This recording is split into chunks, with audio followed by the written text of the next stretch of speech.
We've got some new polling about how things are shaking out for the midterms. Let's put this first piece up on the screen. This is from NBC News. Mark Murray tweeting here that the GOP has huge issue handling leads on the economy, crime, and border/immigration. Dems have big leads on abortion and healthcare. And you can see the graph there over on the side. I mean, the biggest area where Republicans have a lead appears to be border security, but pretty close behind is the economy, which obviously continues to be a really important issue for people, as it always is. Overall, in this poll, you had a tie in terms of the generic ballot. So that's when you ask people, hey, would you rather have a Democrat or Republican as your member of Congress? That's the generic ballot, and it came in at a tie. Now, Democrats previously had a deficit on that measure, so that represents an improvement. But if they were actually going to hold on to the House, most analysts think they would have to, be ahead by several points on that metric, just because of the way the districts are drawn in gerrymandering, and the fact that you pretty consistently have Republican support understated in these polls. Interesting also, let's put this next piece on the breakdown, demographic breakdown of who supports the Dems and who supports the GOP in the 2022 midterms. As I said, overall, it's 46-46, so it's a tie. Among white voters overall, Republicans with a sizable advantage, 41 for Democrats, 54 for Republicans. Huge college split, so white people with a college degree, 58% backing Democrats, 38% Republicans. Without a college degree, those numbers are totally flipped and even more lopsided. 31 for Democrats, 64 for Republicans. Black voters still overwhelmingly with Democrats. Democrats with a narrow lead among Latinos, 46-42. We're going to dig into that a little bit more. And there's a sizable gender gap here, too. Women are backing Democrats 53-40.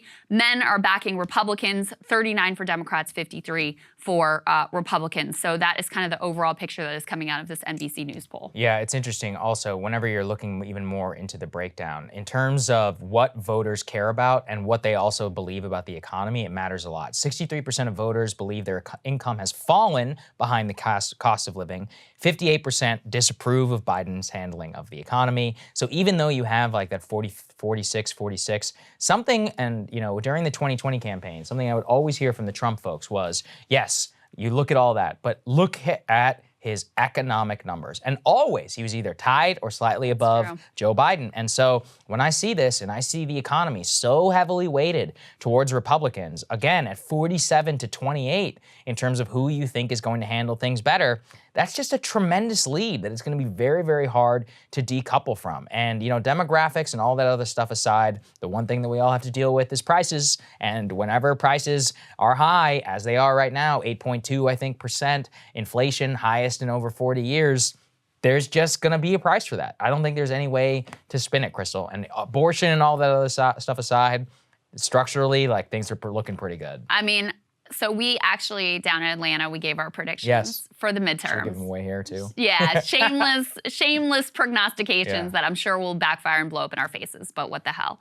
And I think people were a little bit surprised that I did pick Republicans not only to take the House, which to me is, that's an easy one to make. I think it's pretty certain just because of the advantages they have structurally that they'll probably take the House. They only need to pick up a few seats. But I also, if I had to say, would still predict that they win the Senate. And I know that, 538 and these other metrics say that Democrats are very much favored to hold on to the Senate. The polling looks pretty good for them in all of the battleground states and even in some surprising places like Wisconsin and Ohio. Those ones I discount entirely. But ultimately, this is going to come down to likely very close races in states like Georgia and in states like Nevada. And they only have to net one seat. So if they win those two, which again, the polling is extremely close on, Republicans win control of the Senate. And when I look at the economic numbers, when I look at the fact that Republicans still have an advantage in terms of how they would manage the economy, and a significant advantage, the economy is still the number one issue people are talking about. The economy is always the number one issue that people vote on election after election. We always have to relearn this lesson.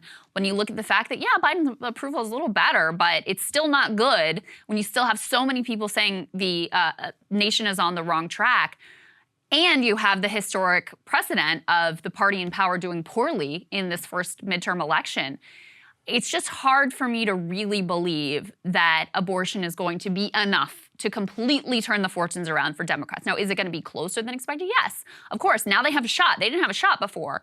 And it really is sort of balanced on a knife edge. But when I look at numbers like this, I do feel like it's just so hard to overcome that economic deficit that even if you have this newly motivated, women in particular, young people maybe around student loan debt, it's still a really uphill climb for Democrats to be able to overcome in a state like Georgia or a state like Nevada where the Senate will be won or lost. So we'll see how it all shakes out. It's still a long way to go before November. God knows what will happen between now and then.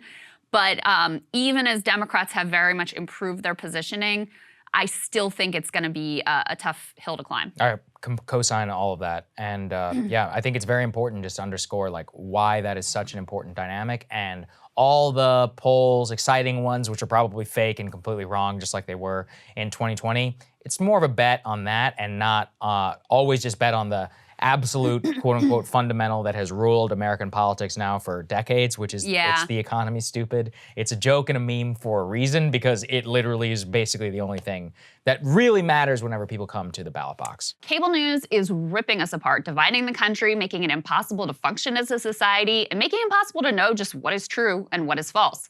But the good news is they are failing and they know it.